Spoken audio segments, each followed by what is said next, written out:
আসসালামু আলাইকুম রহমতুল্লাহি ওবরাকাতু।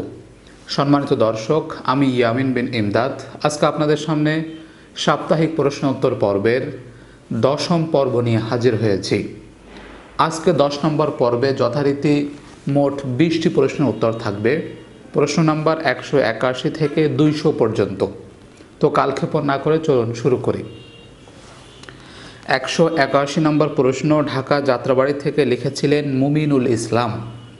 তিনি প্রশ্ন লিখেছিলেন, অজু ছাড়া মসজিদে ঢুকলে কি গুনাহ হবে? এই প্রশ্নের উত্তর হলো, অজু ছাড়া মসজিদে অবস্থান করা কিংবা মসজিদে ঢুকলে গুনাহ হবে না। তবে মসজিদ যেহেতু সার্বক্ষণিক ইবাদতের একটি স্থান, এজন্য অবশ্যই আমাদেরকে ইবাদতের নিয়তে, ইতিকাফের নিয়তে অজু অবস্থায় ঢোকাটাই উচিত। তবে অজু ছাড়া যদি কেউ কোনো প্রয়োজনে ঢুকে পড়ে এতে গুনাহ হবে না। এরপর 182 নম্বর প্রশ্ন কাতার থেকে লিখেছিলেন মোহাম্মদ আব্দুর রহমান। তিনি প্রশ্ন লিখেছিলেন, গায়রে মাহরামের সাথে ভিডিও কলে কথা বললে কি গুনাহ হবে? তিনি জানতে চেয়েছেন, গায়রে মাহরাম অর্থাৎ যাদের সাথে পর্দা করা ফরজ, এমন ব্যক্তিদের সাথে ভিডিও কলে কথা বললে কি গুনাহ হবে কিনা। এই প্রশ্নের উত্তর হলো, জি হ্যাঁ, গুনাহ হবে। আপনি সরাসরি তার সামনে দাঁড়িয়ে তার চেহারার দিকে তাকিয়ে যেমন কথা বললে গুনাহ হবে, ঠিক তেমনিভাবে আপনি ভিডিও কলে যদি তাকে দেখে দেখে আপনাকে সে দেখে, তাহলে সে এরকম কনভারসেশনে আপনারও গুনাহ হবে, তারও গুনাহ হবে। অর্থাৎ গায়রে মাহরামের দিকে সরাসরি যেমন তাকানো যাবে না, মোবাইলে ভিডিও কলের মাধ্যমেও তাকানো যাবে না। তবে প্রয়োজনের ক্ষেত্রে অডিও কলে কথা বলা যাবে। এরপর 183 নম্বর প্রশ্ন সিলেট থেকে লিখেছিলেন নওশিন আক্তার। তিনি প্রশ্ন লিখেছিলেন, মেয়েদের মুখে 2-1টা দাড়ি গজালে সেটা কি কাটা যাবে? এই প্রশ্নের উত্তর হলো, মেয়েদের মুখে অনেক সময় ছেলেদের মতো 2-1টা দাড়ি গজিয়ে যেতে পারে। এটা যে কোনো কারণে গজাতে পারে। তো মেয়েদের মুখে দাড়ি থাকা ছেলেদের মতো এটা দেখতে সুন্দর লাগে না। আল্লাহ রব্বুল আলামিন নারীদেরকে সৃষ্টি করেছেন তাদের মুখে দাড়িবিহীন, অর্থাৎ তাদের মুখে কোনো দাড়ি থাকবে না, এটাই তাদের সৌন্দর্য। তো যদি কোনো কারণে 2-1টা দাড়ি কারো মুখে গজিয়ে যায়, এটা উঠিয়ে ফেললে বা কেটে ফেললে গুনাহ হবে না মেয়েদের ক্ষেত্রে। এরপর 184 নম্বর প্রশ্ন ঢাকার কাফরুল থেকে লিখেছিলেন তানবীর আহমেদ। তিনি প্রশ্ন লিখেছিলেন, মহিলারা 5 ওয়াক্ত মসজিদে গিয়ে নামাজ পড়তে পারবে কি না? এই প্রশ্নের উত্তর হলো, মসজিদে যদি মহিলাদের জন্য নামাজের আলাদা স্থান থাকে, ব্যবস্থা থাকে, তাহলে সে 5 ওয়াক্ত নামাজ পড়তে পারবে, কোনো সমস্যা নেই। তবে মহিলাদের মসজিদের চেয়ে ঘরে নামাজ পড়াটাই উত্তম। তবে যদি বাসার কাছে মসজিদ হয় আর মসজিদে সেরকম পরিবেশ থাকে মহিলাদের যাতায়াতের জন্য, নামাজ পড়ার জন্য, তাহলে সেখানে 5 ওয়াক্ত নামাজ পড়তে পারবে, জুমা পড়তে পারবে, তারাবি পড়তে পারবে, কোনো সমস্যা নেই। এরপর 185 নম্বর প্রশ্ন ঢাকার গুলশান থেকে লিখেছিলেন তাহমিনা। তিনি প্রশ্ন লিখেছিলেন, মেয়েদের পিরিয়ড চলাকালীন বা অজু ছাড়া সিজদা করা যাবে কি না? মেয়েদের পিরিয়ড চলাকালীন অবস্থায় অথবা অজু ছাড়া সিজদা করা যাবে কি না? এই প্রশ্নের উত্তর হলো, যাবে না।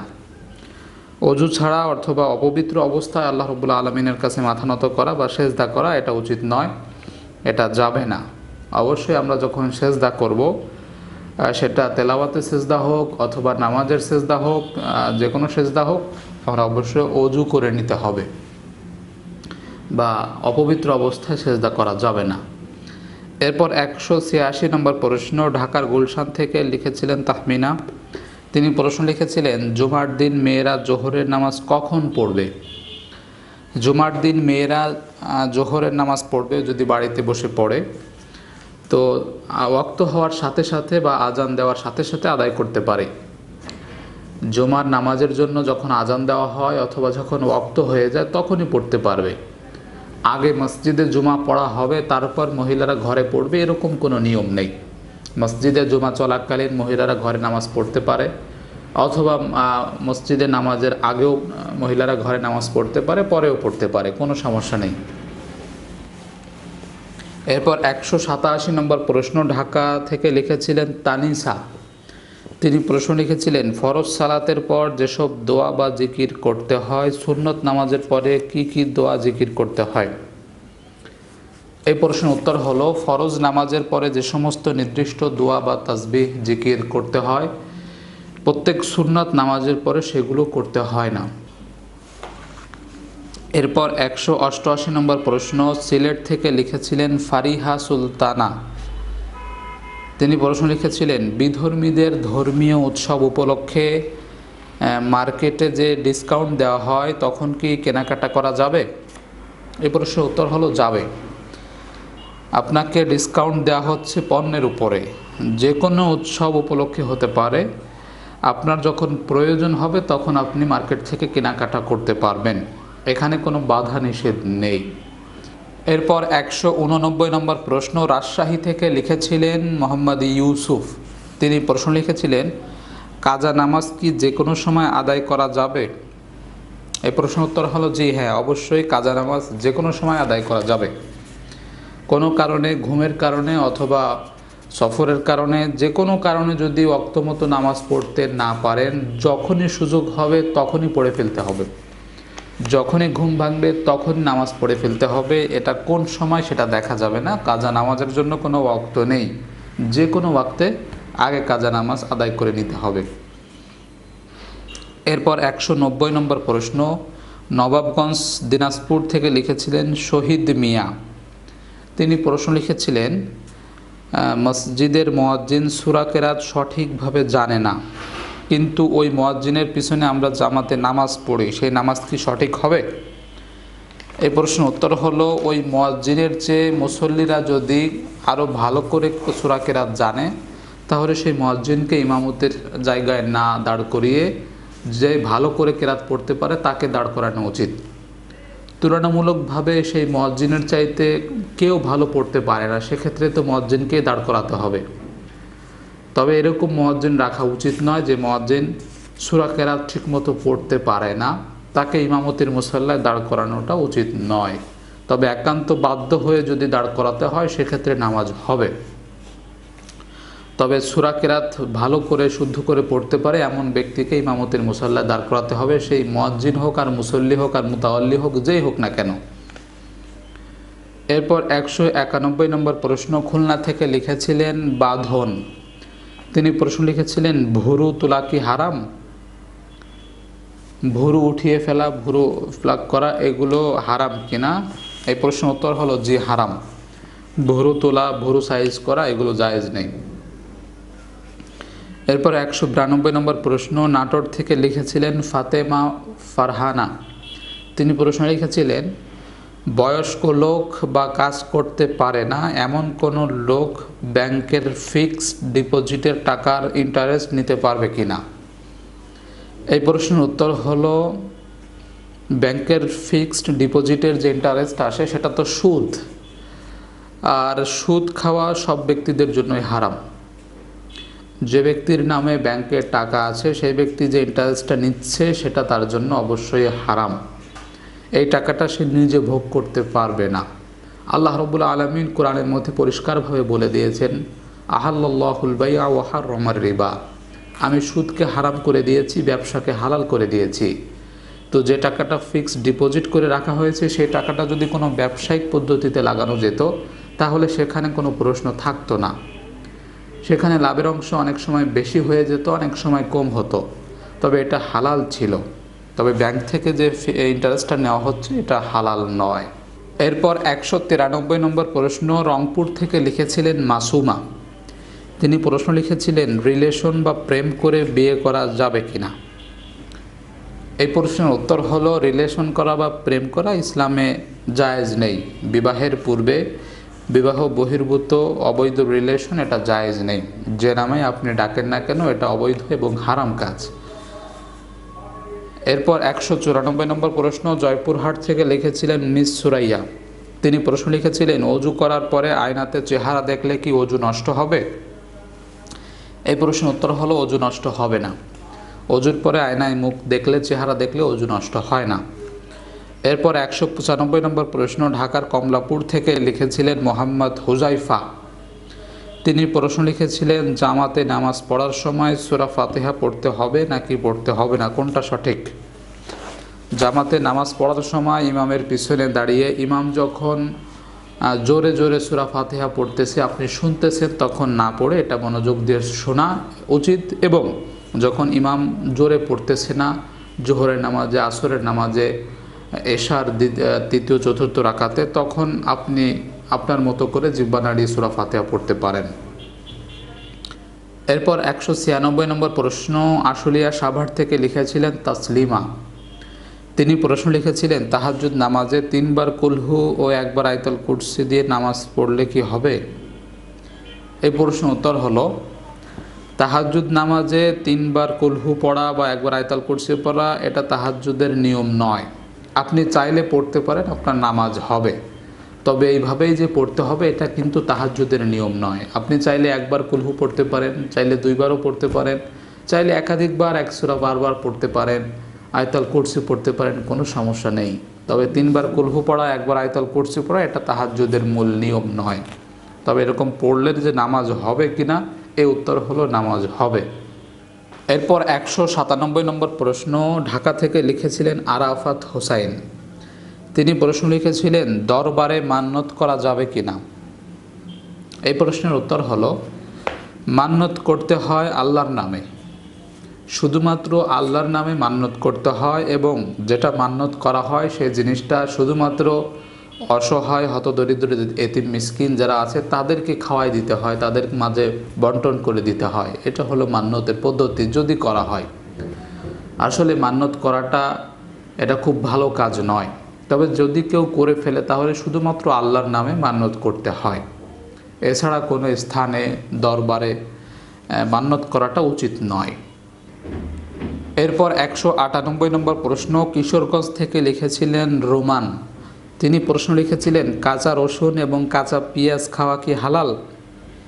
এই প্রশ্নের উত্তর হলো, পেঁয়াজ রসুন খাওয়া হালাল, তবে ইবাদতের আগে কোনো ইবাদত করতে গেলে, কোরআন তেলাওয়াত করতে গেলে, নামাজ পড়তে গেলে তার পূর্বে কাঁচা রসুন, কাঁচা পেঁয়াজ এগুলো খাওয়া মাকরুহ বা উচিত নয়, অনুত্তম কাজ, এটা ছেড়ে দেওয়া উচিত।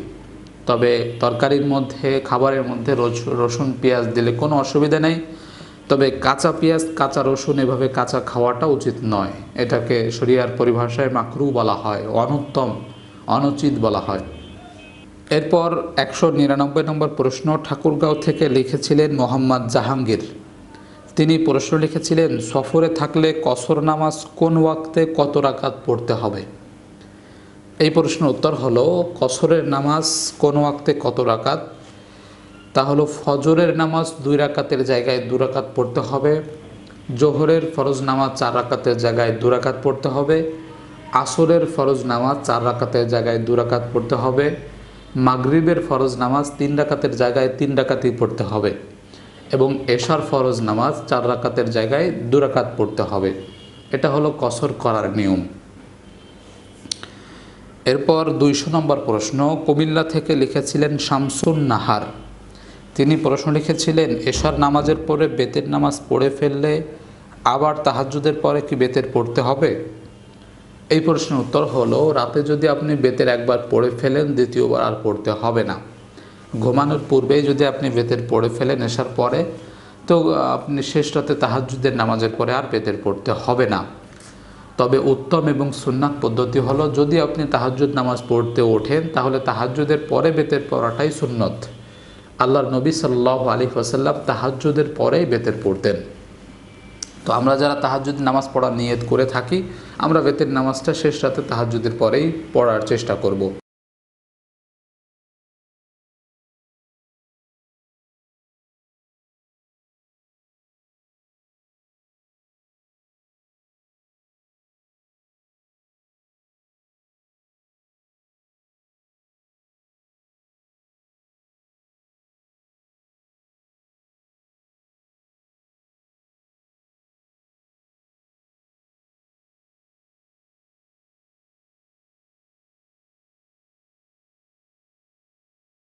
আসসালামু আলাইকুম ওয়া রাহমাতুল্লাহি ওয়া বারাকাতুহু। সম্মানিত দর্শক, আমি ইয়ামিন বিন ইমদাদ। আমার নিজস্ব পরিচালিত বিন ইমদাদ ফাউন্ডেশন এটি অসহায়, ছিন্নমূল, হতদরিদ্র এবং বিভিন্ন এতিমখানায় এতিম অসহায় ছাত্রদের জন্য আমরা শিক্ষাবৃত্তি সহ যাবতীয় খরচ বহনের চেষ্টা করে থাকি। এই ফাউন্ডেশনের যাত্রা খুব অল্প সময় শুরু হয়েছে। আপনারা ইতিমধ্যে অনেকে ডোনেট করেছেন, অনেকে সহযোগিতা করেছেন। আপনাদের সেই সহযোগিতাটুকু আমি নিজ হাতে বিভিন্ন সংস্থার কাছে, বিভিন্ন মাদ্রাসায়, বিভিন্ন এতিমখানায় পৌঁছে দেওয়ার চেষ্টা করেছি। তারই অংশ হিসেবে আজকে আমরা গোপালগঞ্জ সদরের উলপুর কংসুর মাদ্রাসা এতিমখানায় কিছু শীত বস্ত্র বিতরণ করলাম। আপনারা যে ডোনেট করেছেন এটার ব্যবহার আমরা ঠিক করতে পারতেছি কিনা শুধুমাত্র এতটুকু চিত্র আপনাদের সামনে তুলে ধরার জন্য আমাদের এই প্রচেষ্টা। তাছাড়া এরকম দান করে মানুষকে দেখানো এটা সমীচীন নয়, আমরা এটা করতে পছন্দ করি না। তারপরও শুধুমাত্র আপনারা যারা ডোনার আছেন আপনাদেরকে একটু চিত্র দেখানোর জন্য আমাদের এই প্রচেষ্টাটুকু। সাথে সাথে আপনাদের কাছে বিনয়ের সাথে আকুল আবেদন করব যে আপনারা যারা বিন ইমদাদ ফাউন্ডেশনের ডোনার আছেন বা ডোনেট করতে চান অথবা আমাদের সাথে যোগাযোগ করতে চান, স্ক্রিনে থাকা এই নাম্বারে 01735143046 অথবা 01799380221 এই নাম্বারে আপনারা যোগাযোগ করতে পারেন আমার সাথে এবং বিন ইমদাদ ফাউন্ডেশনে আপনাদের সহযোগিতা আপনারা প্রদান করতে পারেন। আসসালামু আলাইকুম ওয়া রাহমাতুল্লাহ। আমি এই মাদ্রাসার একজন সাধারণ শিক্ষক হিসেবে যারা বিন ইমদাদ ফাউন্ডেশনে আপনারা যারা দান করেছেন আমি তাদের জ্ঞাতার্থে বলতে চাই, দেখুন বিশ্বনবী সাল্লাল্লাহু আলাইহি ওয়াসাল্লাম বলেছেন যে আমি এবং যারা ইয়াতিমের দেখাশোনা করবে, যারা ইয়াতিমের রক্ষণাবেক্ষণ করবে, এরকম দু আঙ্গুল ইশারা করে দেখিয়েছেন যে আমি এবং সে জান্নাতে এরকম থাকব।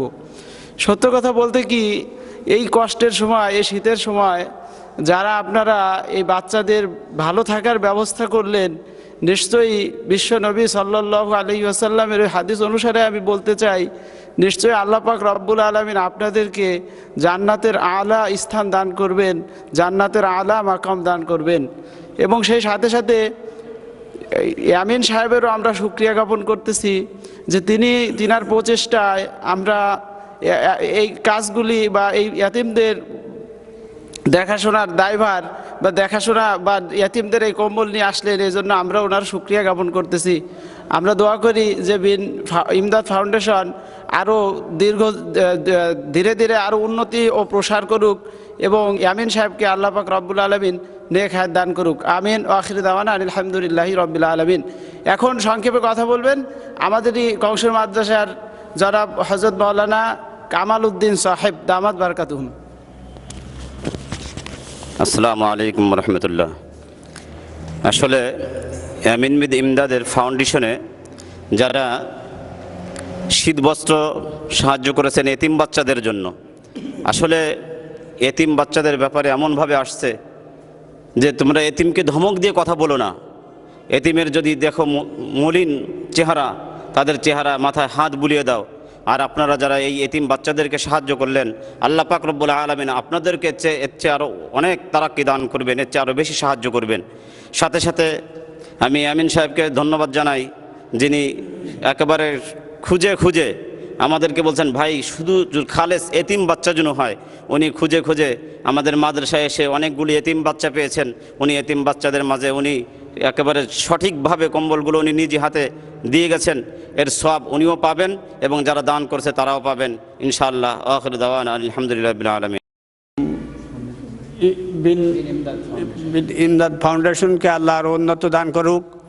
আর এই বাচ্চাদেরকে নিয়ে আমরা সবসময় দোয়া করব যাতে এই ফাউন্ডেশনের আরও উন্নতি আল্লাহ দান করে।